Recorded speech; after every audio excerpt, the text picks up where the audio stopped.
ìran àgbẹ̀ ni wọ́n láró ìran àlùkò ló lọ sùn àwọn lékeleke àwọn ni wọ́n ń lẹ fún ó kí wa mo kí ọmọdé mo kí àgbàlagbà lónìí pẹ̀tù káàbọ̀ sórí ètò wa fún tòní orúkọ tèmi padà ọmọ bọ̀rọ̀ owó ayé kò tọ́ ọ̀nà ni èmi ń jẹ́ lórí ètò wa fún tòní ọ̀nà ni ẹ̀tù ti ń padà wá ẹ̀yìn ìyẹn wa ìbọn wa wà nǹkan fìdílé yẹ ká tó jẹ àǹfààní tòní àmọ́ kó tó di pé a bọ̀ sí ojú agbami tòní máa rọ̀ yìí wípé bẹ́ẹ̀ ṣe wò wá yìí ẹ bá wa share ẹ bá wa like ẹ bá wa comment jẹ́ kí àwọn olólùfẹ́ tí yín náà jẹ́ kí wọ́n ráǹfààní ẹ̀kọ́ tí wọ́n yóò kọ́ látara program lílẹ̀ tí a máa fi hàn wá ní ọjọ́ tòní láláì ní dènà pẹ̀lú ọ̀pọ̀lọpọ̀ ayé kò tọ́ òótọ́ òun náà ni àwọn máa sọ torí pé the truth must be told lónìí pẹpẹ yóò pà mọ́ aláre ó jẹgbẹ́ ẹ̀ tún rí àwọn nǹkan mèremère tá a tún mú wá fún wa lónìí ẹ jẹ́ kí n àti yín ìkájọ́ wà nǹkan fi lé ìkájọ́ kọ́kọ́ lọ́wọ́ fídíò yìí náà.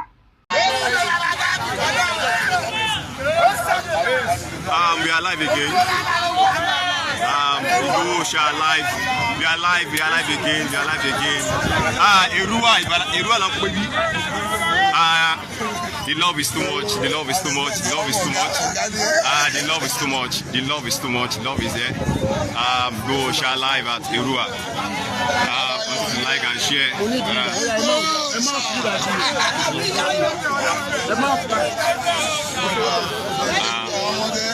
The love is too much. Ibarapa ló ń pè yín Ibarapa. Ibarapa live.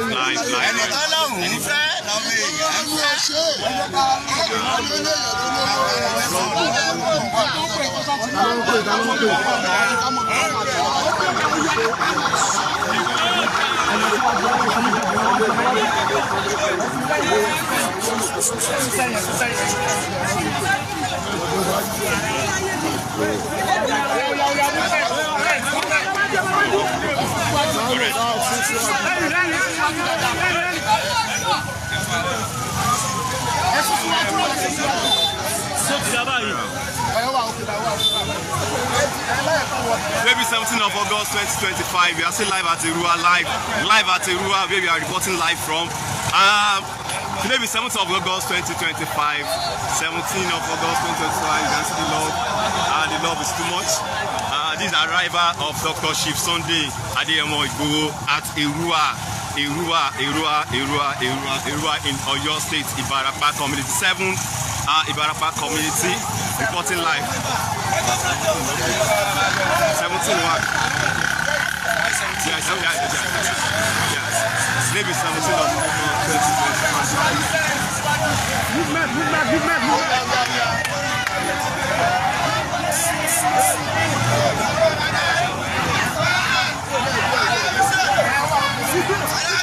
Go to one. This time.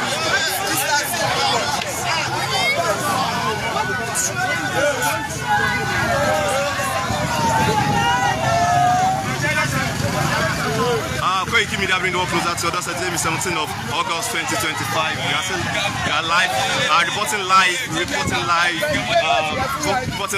from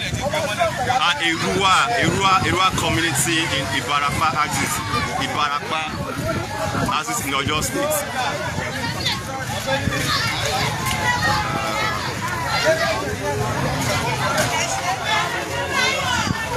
The crowd is massive. You can see the love.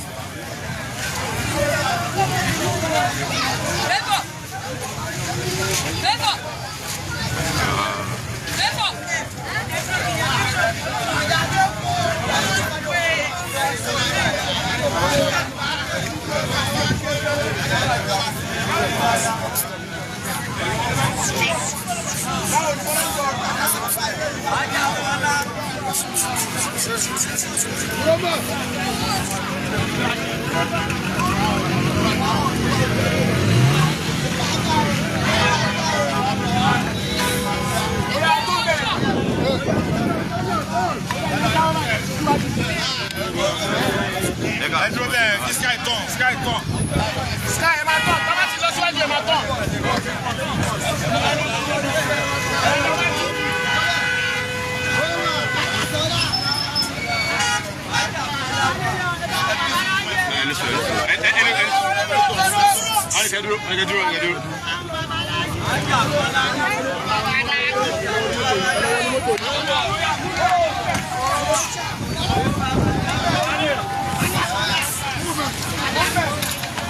Come on. yeah, ẹ wọlé.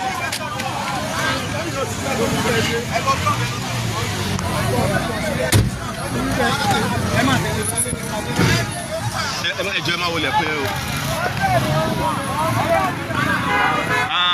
Still live here at Èrúwà ló ń pè ibẹ̀ Èrúwà la wà. Ìgbòho ṣá. You can see the love is too much, Ìgbòho ṣá. The love is too much, Ìgbòho ṣá. Wọ́n ara dá mi. Ìgbòho ṣá. Ìgbòho ṣá. Akọni. Ọ̀gá kan 1 million battalion. Ìgbòho ṣá. Okay, good.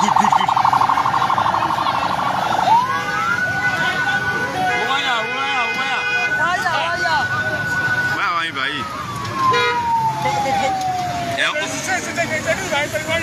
On va fly, voilà.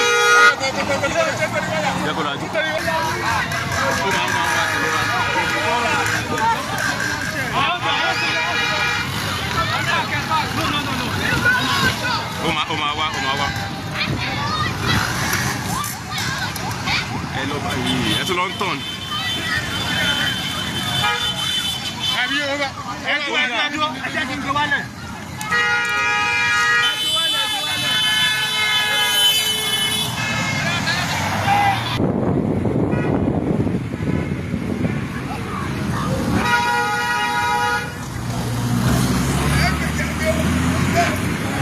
Kò ní bàjẹ́.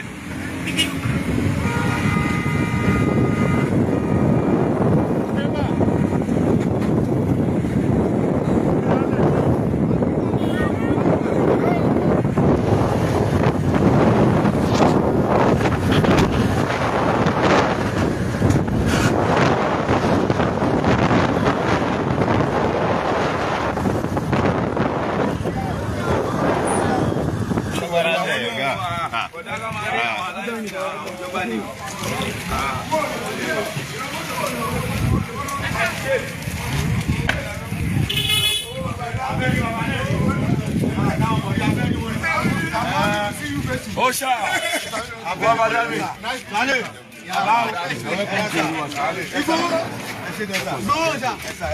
thank you.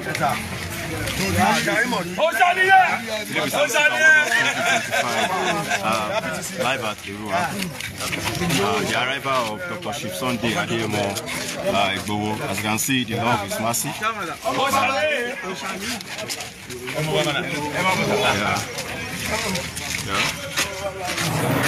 The arrival of Dr. Chief Sunday.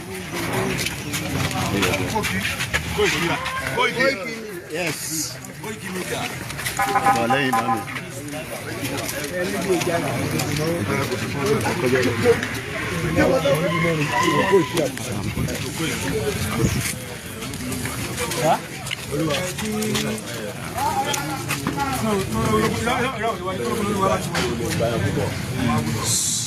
Àwọn tó lè wọlé ni wọ́n lè tẹ̀lé wọn. Àwọn tó lè wọlé. Ṣé bí Jábélò máa wọlé? Wọ́n ní mélòó? Ọ̀rá kù wọlé tẹ̀lé wọn. Ó yà wọn tó bẹ̀rẹ̀. Àwọn méjì àti. Àwọn aláìwọlé tí Jábélò kò wọlé olóyè Olúwa. Ó yẹ kí wọlé. Kàlá ní kò wọlé. Èmi ni mídíà wọlé. Ẹ má rọ wọlé. Ẹ má rọ wọlé. Aláì ló ń pè yín ọ̀rọ̀ wọlé.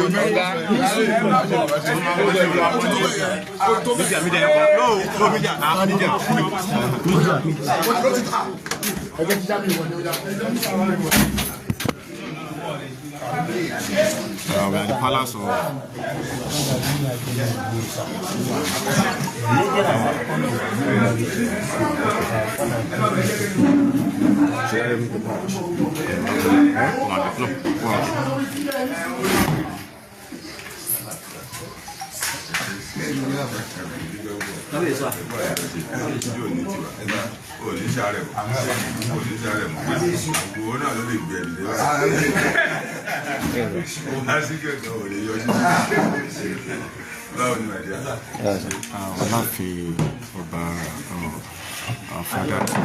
Baba Irua Belawa. August 17, 2025.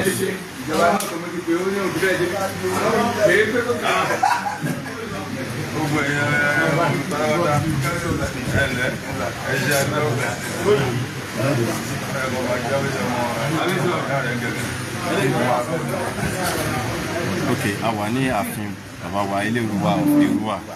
Eleruwa of Erua, we are the palace of our father Eleruwa of Erua. Olórí bàbá wa Chief Dr. Chief Sunday Adeyemo, the king of Erua of Erua. Eleruwa of Erua, we let's see ní ààfin bàbá.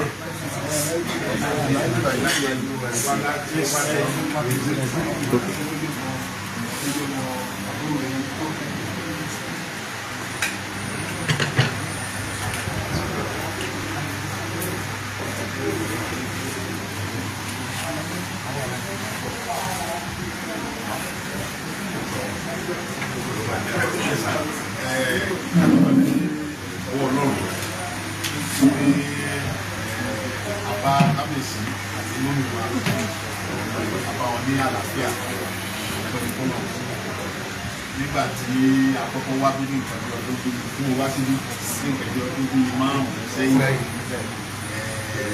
tí sí babalá nígbà wá dúpẹ́ lọ́wọ́ Ọlọ́run lè dé nígbà tá a wálé ní àpapà bàbá lálàáfíà Ọlọ́run ni wọ́n fi yẹn jọba àdẹ̀dúpẹ́ lọ́wọ́ Ọlọ́run àdúpẹ́ lọ́wọ́ gómìnà ìpínlẹ̀ Ọ̀yọ́ Ẹnjìnìà Olúṣèyí Mákindé tí ọmọ tọ́tọ́ àtòǹtọ́ yẹ tí ó ṣàkóso láti fi irú àwọn bàbá wa tọ́tọ́ bá ìgbóyè nígbà tí a wá sí ìlú yìí nígbà tó dógún yẹn lé nígbà náà láyé àwọn Fúlàní àwọn bàbá fẹ́ sálọ bàbá wa dúró lẹ́nu mo ń retí Sunday kó wá kí mi láàfin àdúpẹ́ pé apáyín lálàáfíà ìlú yóò ní bàjẹ́ mọ́ yín lórí ìlú yóò ní bàjẹ́ mọ́ yín lórí ṣé bàbá alábàlá Yorùbá lẹ́nu wọ̀nyí ó fi hàn pé dájúdájú àwọn tó nílẹ̀ Yorùbá náà ẹni parẹ́ bàbá ẹni parẹ́ ẹkùn wájẹ̀pẹ́ ẹkùn wájẹ̀pẹ́ ẹkùn wájẹ̀pẹ́ ẹkùn wájẹ̀pẹ́ Yorùbá yìí kò ní bàjẹ́ mọ́ yín lórí pàápàá jùlọ ìlú Èrúwà yìí kò ní bàjẹ́ mọ́ yín lórí òkun Fúlàní òní borí wa àwọn bàbá wọ́n sọ pé kàkà kí n dọ̀bálẹ̀ fún gàmbà ní pé kúkú àníjẹun Fúlàní láéláé gbogbo ọmọ Yorùbá káàkiri àgbáyé tí wọ́n wò wá lé ní ọ̀dọ̀ bàbá wa Eleruwa la wà yìí tí ẹni tó yẹ lọ́ba tó yẹ nípò tí gómìnà wa Ẹnjìnìà Olúṣèyí Mákindé tó fi tó yìí lọ́dẹ̀ mọ̀ fóun ló tọ́ tí ó sì rí tí ó ṣàbòsí ọlọ́jẹ́ kí ẹ̀mí gómìnà wa ní ogun. wọ́n á ti fi síbẹ̀ pé tí ìráyè wá sálámọ̀ sí ìdí tí mo fi wá lé nìyẹn pé kí wá kí bàbá mi kú oríire tuntun ẹ̀jẹ̀ pẹ́ èmi yóò kù nígbà tẹ́ bá lò bí 160 years sílẹ̀ Yorùbá tó bá tó ti ilẹ̀ Yorùbá. Ọ̀rẹ́ bọ́ ti lè Adéyẹmọ Ìgbòho káàbọ̀ sí ìlú Èrúwà. Koiki Media bring the work to that, so that's not every something of August 2025. We are live at Erua. We are right now at the palace of our father, the Erua of Erua, the Royal Majesty, welcoming our father, Dr. Chief Sunday.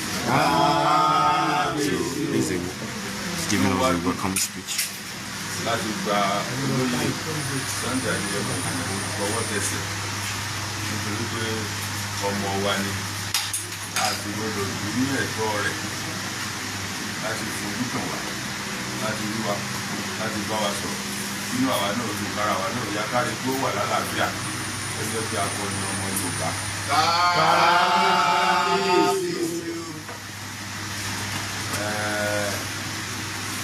Àdúrà lẹ gbogbo wa ní láti máa ṣe fún olóyè Sunday nítorí pé ìjà tó ń jà kì í ṣe ti ara ẹ̀ nìkan.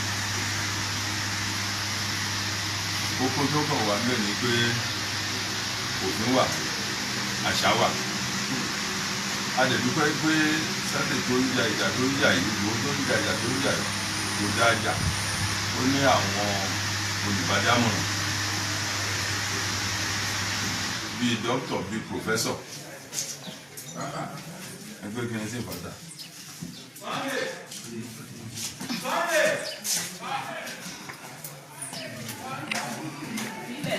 Once again, Koiki Media bring you closer to your doorstep. Today being 17th of August 2025.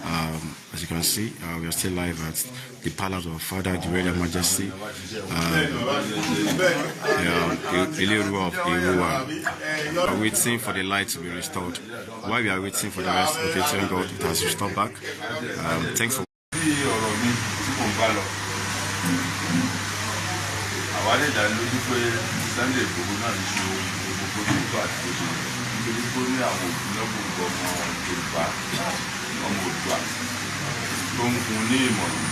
A ní pòfẹ́sọ̀, a ní dókítọ̀, a ní lọ́ọ̀yà tó ń gbà nínú àjẹmọ̀ pé gbogbo tó ń ṣe létòlétò ló ń ṣe láì tàpá sí òfin ìjọba.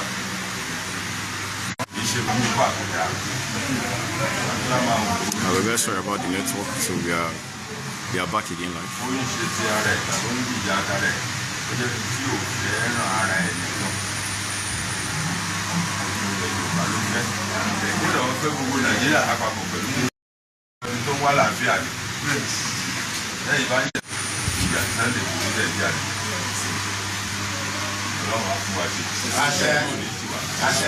Ìjọba kò ní dàrú, kò ní bàjẹ́, ìjọba Nàìjíríà ni, àjọba ìpínlẹ̀ Ọ̀yọ́ ni, àjọba gbogbo ilẹ̀ Oòduà kò sí ìjọba bàjẹ́ ńbẹ̀.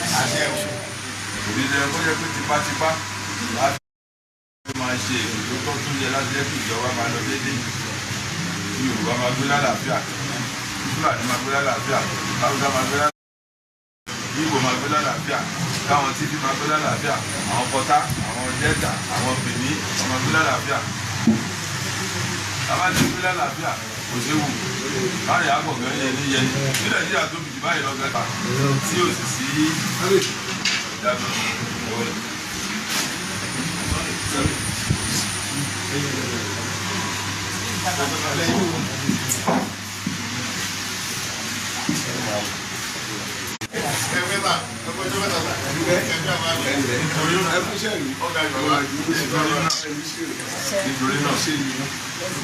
We are the Palace of Ilé-Ìrúwà of Ìrúwà with our father, Dr. Chief Sunday Adeyemo.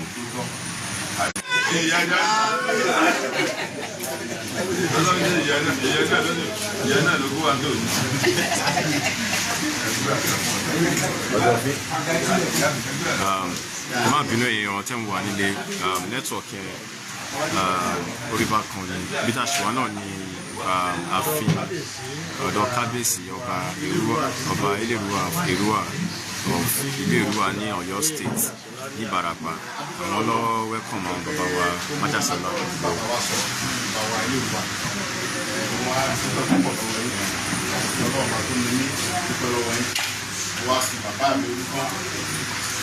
Francis orílẹ̀-èdè bàbá mi dáadáa Àlàó lẹ́nu ọ̀rá ẹ̀dí mo fi dúpọ̀ lọ́wọ́ yìí bàbá mi ní kí wọ́n wà Canada lọ́wọ́lọ́wọ́ báyìí wọ́n làwọn àti ń sọ̀rọ̀ ẹ̀kẹ́ ìlú wọn sọ fún mi wọ́n làwọn àti ń sọ̀rọ̀ pé àwọn sọ pé ọmọ àwọn bọ̀ lọ́dọ̀ yìí o ẹ̀kẹ́ gbàlejò ẹ̀ èmi ló kù fún mi ọlọ́run ìdí kí bàbá mi orúkọ kó dé láyọ̀ fà láyọ̀ ohun tí mò ń lọ bá bàbá fún náà ní àpò ilẹ̀ Yorùbá security ilẹ̀ Yorùbá ó ṣe kókó náà ó ṣe kókó ó ṣe pàtàkì because bí ìtàn ẹ̀ sì ń lọ ẹ̀yin náà bàbá kọ́lọ́jẹ́ mi ó gùn ẹ̀yin náà mọ̀ fún nígbà pé ẹ wà káyọ̀ tó di pẹ́ dépò yìí gbogbo ọ̀dọ́ wa ń bíbà yìí a lè wá ń ta tàbá délẹ̀ bá tó bá mú a lè sùn wájú ta tí ò ṣe kẹ̀kẹ́ tó ṣe wá a lè bọ́ bọ̀lú kó lágbo tó ń wú àwọn bàbá ọ̀rọ̀ pé ilẹ̀ sọmọdé okòó ló ń láyà bọ́ọ̀ bá lásán òṣùpọ̀ kí ló ṣe lóko máa bọ̀ lé bẹ́ẹ̀ bá dẹ́rẹ́ ogun ti Fúlàní ó dìyàn dé tí wọ́n bá pàṣọ ní ògùn ìgbà pàápàá bí Fúlàní fún wọn tí bí Fúlàní kẹta ń gbà náà ẹ̀kọ́ ní sùn àwọn bàbá wa tàbí wọ́n jẹ̀gẹ́ wọn lóko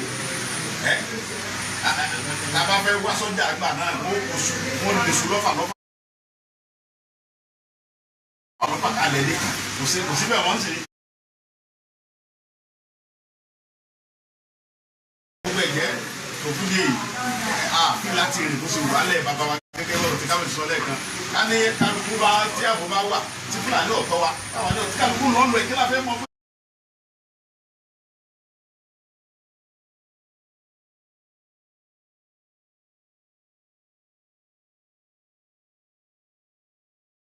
wọ́n kọ̀ lórí ilẹ̀ wa fún bọ̀ àrà tí wọ́n ń dá lọ́dọ̀ tiwa àwọn ò lè dá lọ́dọ̀ wọn ìgbà fi ń bínú tí mo fi yarí gbà ẹ̀ náà nìyẹn.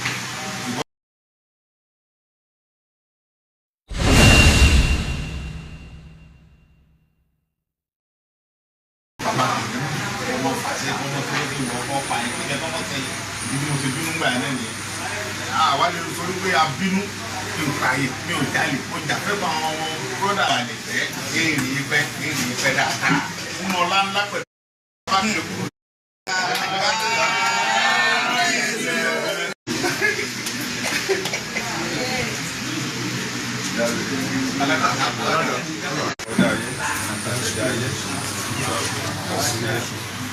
ilé ọ̀gẹ́rẹ́ àkókò yẹn ajẹ́rẹ́ ẹ̀ka ayé ayé alákòóre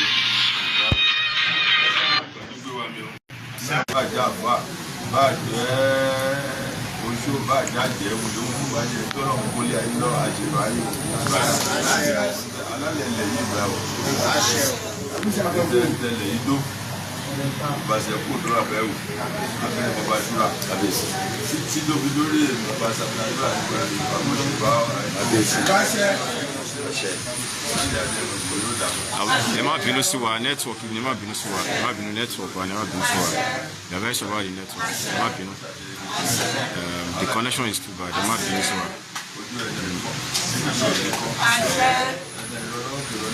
network wa ló ń ṣe ségesège ẹ má bínú sí wa èèyàn tẹ́ mo wà ẹ má bínú.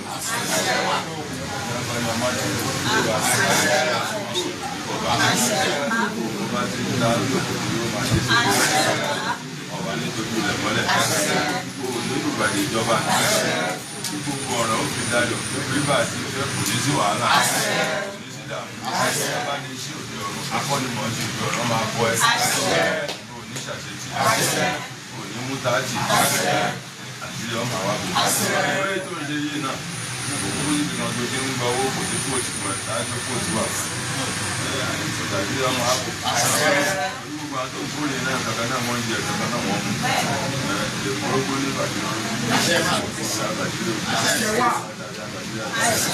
àbùdá lòdì àbòdì àwọn àgbà ni wọ́n ń bẹ̀ ọ́.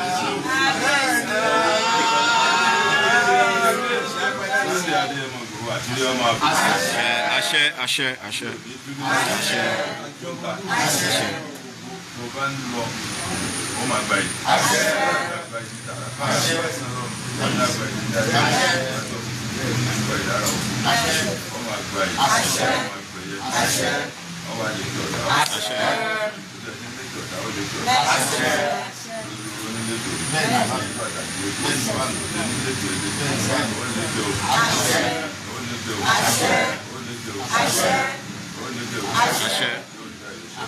Gbogbo èrè tó ń rìn káàkiri ilẹ̀ Yorùbá gbogbo tó ń tọ́dọ̀ lọ́balọ́ba gbogbo òde tọ́dọ̀ bàbá wa láàrin tọ́dọ̀ ní tọ́dọ̀ rúgbọ́n tọ́dọ̀ alágbé lọ́dọ̀ nínú ẹ̀kọ́ gbogbo ẹ̀ náà láti rí tí gbogbo bá ń lọ ọlọ́run máa sìn ẹ́ lọ. àṣẹ àṣẹ.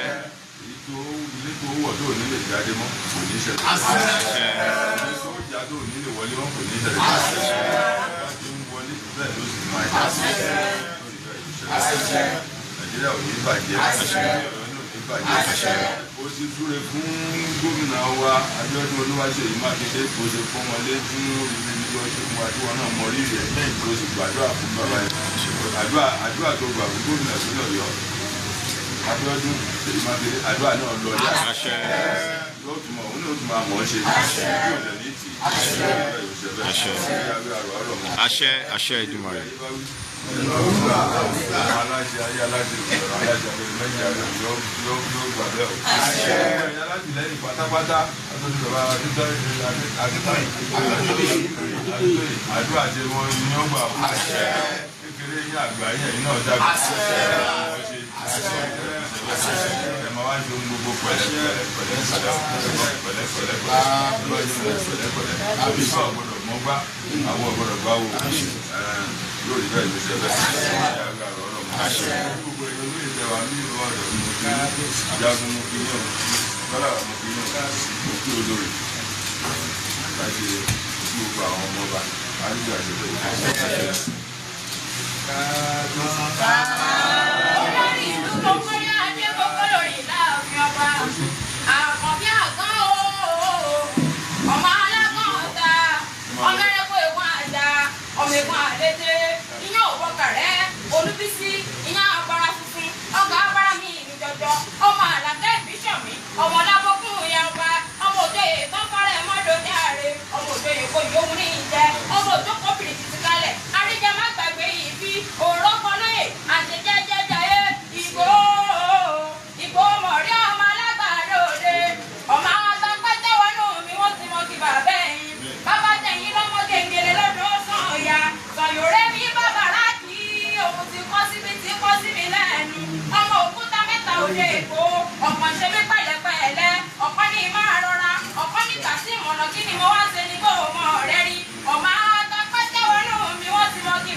ọmọ lọ́wọ́ fún ìyá ọba ọmọ òjòyè tó fẹ́rẹ̀ mọ́tò járe ọmọ òjòyè èyí òun ní ìjẹ ọmọ òjòyè kọ́mìnì kìtì kalẹ̀ àríjẹ mọ́tàgbé èbí òrókò lóye àṣejẹ́jẹ́jẹ́ ayé ọmọ àjọpọ̀ òmìnirin àníyàn lọ́bẹ̀ ọmọ àdúrà bá ńlẹ́ o.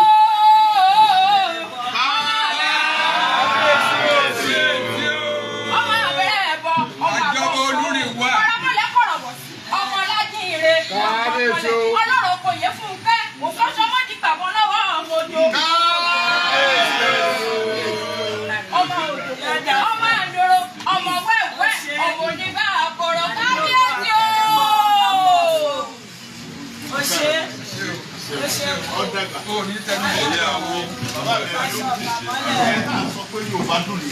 bẹ́ẹ̀ ni wọ́n tẹ́ ọ yàrá tí bá rẹ̀ ṣe pọ̀ mọ́ Yorùbá ni mímú mi ò rẹ̀ mọ̀. èyí ni olú ní wàásù.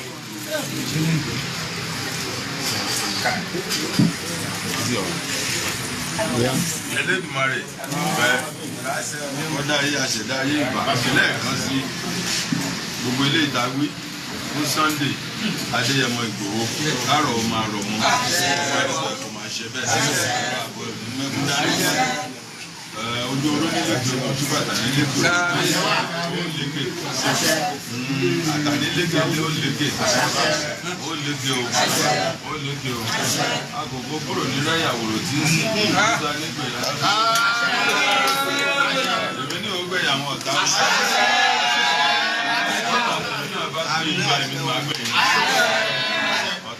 ọ̀tá àtà àbàmọ́ ṣe bẹ́ẹ̀ ní sábà dárò náà ní wàá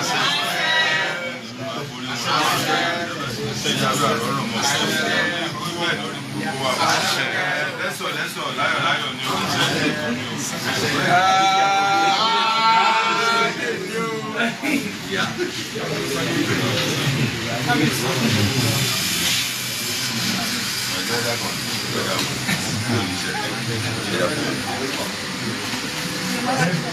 ọmọ mi ni ojú bàbá mi yóò fẹ́ lè sọ máa lè gbogbo ogun ẹ̀dú ọ̀nà máa ń gbàdúrà ẹ̀ yóò fẹ́ lè sọ bẹ́ẹ̀ ojú bàbá mi ti ní ìrìn àti pẹ̀lú àwọn ọmọkọ̀rọ̀ ọ̀dọ̀ bàbá mi ni yóò fẹ́ lè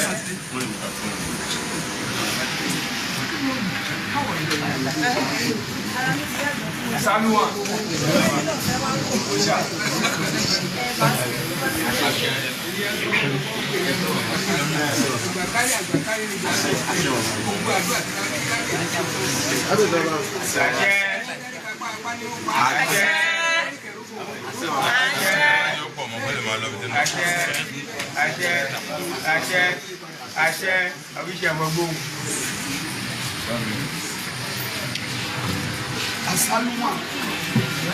Sorry.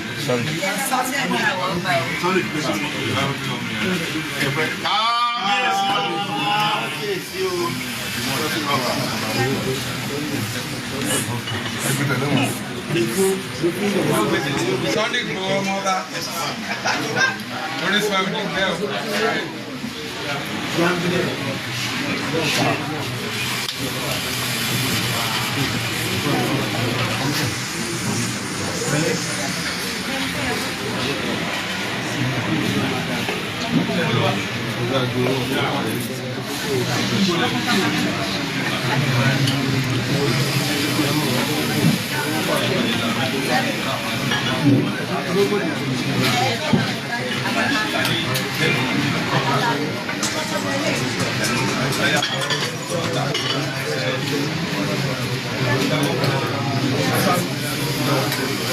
Ìlú abáwọn sílẹ̀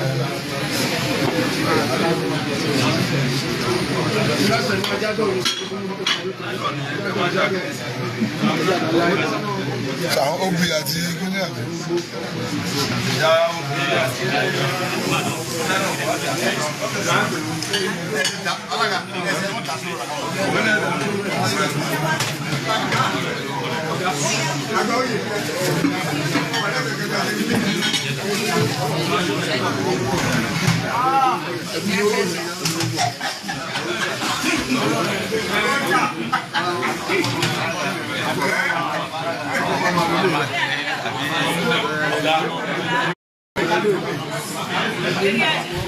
Ẹ̀dá. Ẹ̀dá commander. Àlọ́mọ́. Mọ́mí. Wá gbà sí wọn. Ẹ̀dá commander. Ẹ̀jọ̀ ẹ̀kọ́ lọ.